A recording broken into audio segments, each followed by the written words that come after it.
Hey, how's it going, everybody? Sarasota Tim, coming to you from Suncoast Driving Range, which you just saw right out here.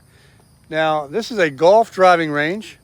I'm going to get my golf balls right now, and they have a very interesting way of doing it. Hang on, let me turn this thing around. All right, so small, medium, large. I got a large. You hang it on there first, otherwise you have balls everywhere. You simply scan this,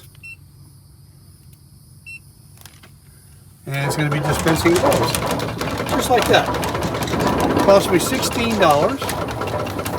But what's unique about this place, see this little gizmo right here? You ever watch the Golf Channel and they show like a tracer of the balls,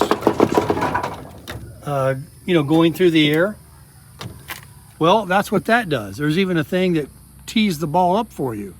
It tells you right here, there's a little machine right there that tells you your ball speed, your club head speed, and all kinds of information. Where is it? Right there. And then they got these little baskets you can try to chip your ball into. So this is kind of a quality range. I've hit a large bucket of balls. I know where I can go right now. For $10, this was $16. But these are better balls, and they have all this other stuff that actually costs more than what I paid. It's $27 for that. You can see they have these little computer things down there, and it's per hour. So with the camera up there and the tracker tracer, whatever it is, right there. A fancy driving range for sure. So I can't wait to hit some. It's been a while. I don't have my tripod out here.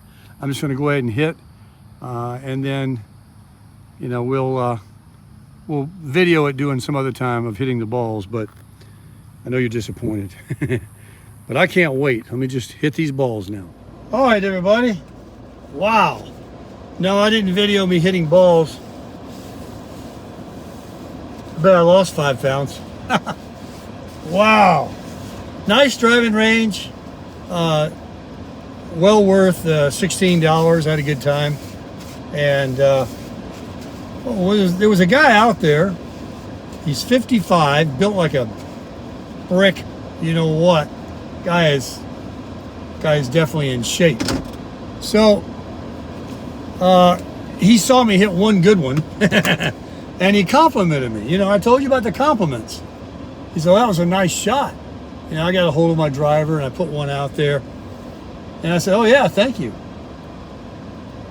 So I hit my balls, and everybody kind of doesn't talk, they're just hitting their own balls, doing their own thing.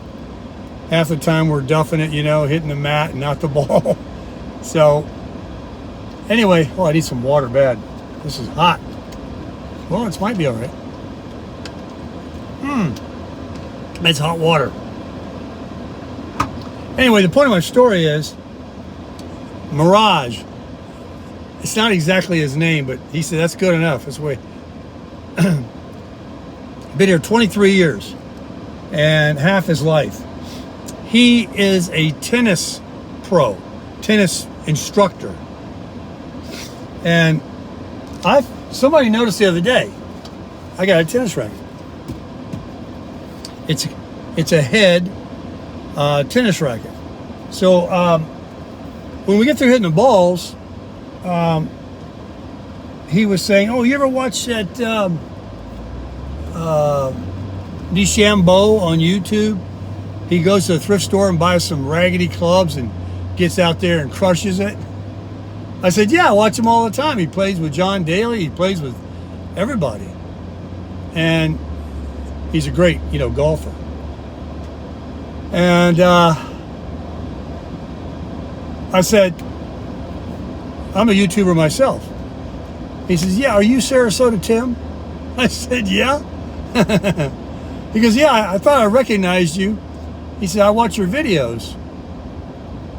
And I hate to even acknowledge those other channels, but he did say something that a lot of people have echoed that I know is true. It's absolutely true. There's only one conclusion you can come to, unless you're, hell bent on hating. But he couldn't help, because when you Google Sarasota, even without typing the rest, you're going to get me. And it's not because I'm so popular. It's half of that. The Social Security videos got me pretty popular.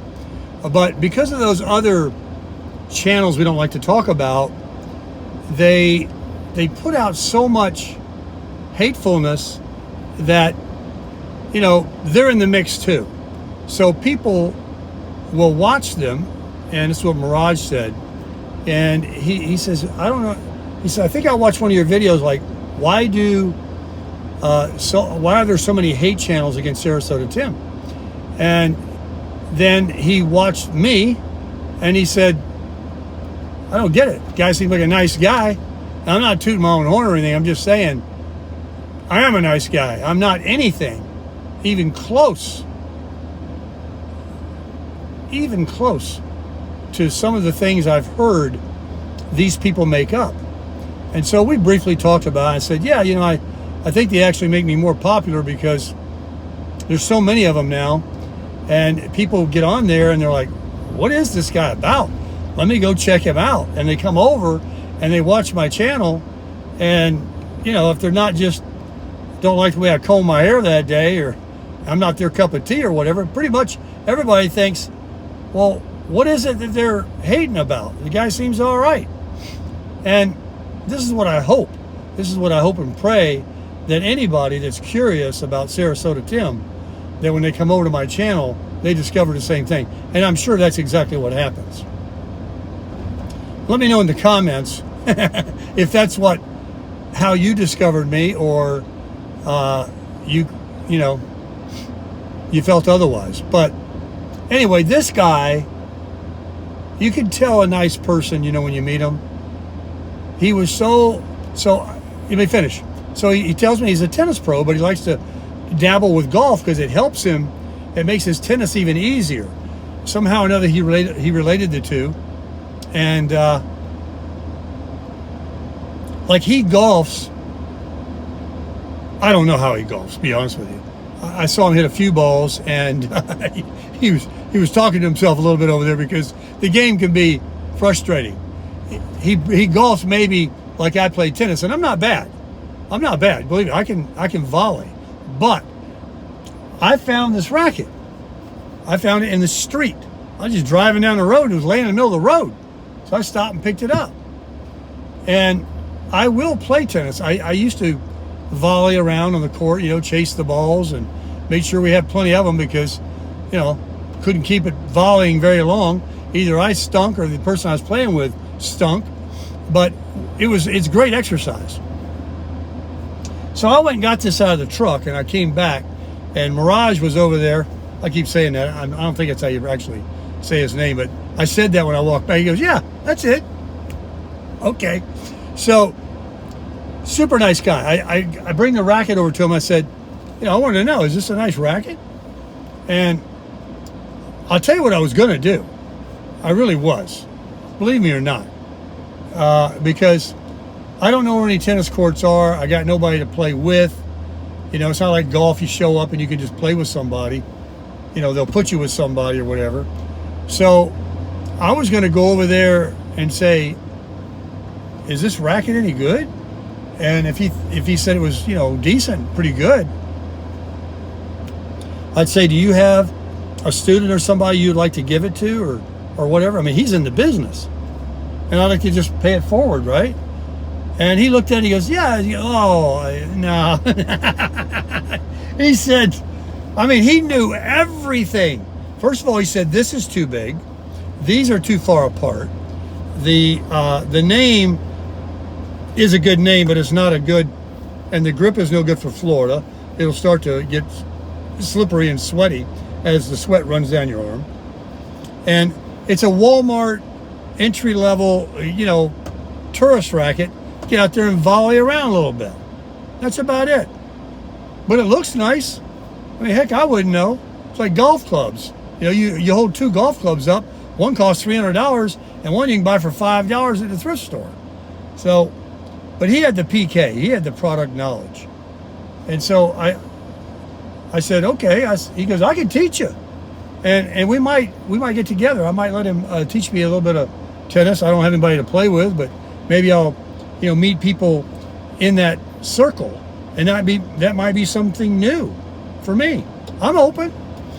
And so he takes this racket, folks. When I tell you, he just kind of was showing me like how to swing, the power. It's like watching a pro golfer swing a golf club. You can hear that whipping. And he said this wouldn't even do good, like putting good spin on the ball, because these are too far apart. The head's too big. It's the right length. They're all 27 inches. Extended length are 27 and a half. So that part is correct, but this circumference is too big, and these are too far apart. So anyway, when he was stepping into it, and he didn't look anything like he did over there on the driving range. This guy looked like he knew what he could do. I mean, the power. He was throwing that racket. Like, if he hit you the ball, good luck on hitting it back to him. He talked about putting a spin on it and all that. Anyway, I just thought I would tell you that little trivia about tennis, and that he recognized me, and that he quickly discovered after checking one of those channels and watching mine that I wasn't anything of the sort. And it wasn't just his opinion he made today. It was his opinion he made, from watching the videos. I can hear an echo in my ear. I'm so sweaty and out of breath from swinging that golf club. I hit 100 golf balls, and my eardrum is something's weird. I've overexerted myself. So anyway, I at least hit some balls. I hit them very well. Good enough to get out there and keep it down the middle. See, my new goal with golf now is not use the driver and use the club that most everybody says, oh, you got to use the driver on the tee box. I'll use a 3-wood, a hybrid, not a 3-wood, because that and the driver are about as same difficulty. But these hybrids I've got that Johnny Vegas gave me, and the 7-iron and everything else that I've got, I was hitting them right down the middle. They're going to be in play. Even if they didn't go perfectly straight, they weren't off the fairway. So I'm excited about playing again. And, it was just nice getting out today. And I went to the gym. I did, I put it on incline 15. That's the highest it goes up. It looks like you're walking straight up a mountain. And I had it on 2.5 miles an hour. And you have to hang on to the rails or you'll, fall off. And I had a heartbeat of 133 beats per minute. So my heart really got up there. I didn't do it for half an hour. I did level 3 and 3.3 miles an hour for, 40 minutes or something like that. But I used to do 2.5 miles an hour at level 15 for 30 or 45 minutes. I lost a bunch of weight. This was years ago. I was much younger. But that treadmill, then I got on the elliptical, and there's two kinds. There's kinds that have this that move, and then they have the kind you put your hands on. The steps still move, but these don't move. They're stationary. And I wasn't getting into that. So after about 6 or 7 minutes, I got off and got back on the treadmill. But I did see in the gym down the way, they had the ellipticals that did have the movement. So I'm going to start mixing it up. I'm really getting into the cardio. But then after cardio, I definitely hit the, I call them Nautilus machines, whatever you want to call them, the cable machines, with the pin. And I do the flies and the tries and the buys and all of that. So, having fun. It's 5:39. The day is about over. It's time for a shower and maybe a light meal. I'm not even that hungry. So I've got the salad mix at home, and I bought that cucumber. I don't know if this lettuce is still any good, but I can cut up that cucumber and some dressing and just eat that. And, drink some water. And like I said, I weighed in at the gym. It was 200, holding my phone because I took a picture. And I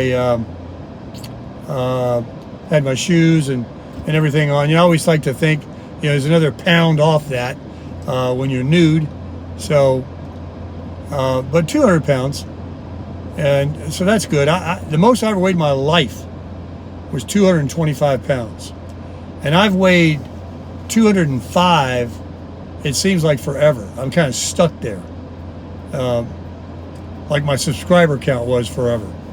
But I've lost 5, and I can get 5 more off before my cruise if I'm good, and that'll be good. And I can continue doing it on the cruise ship. But I'm feeling really good.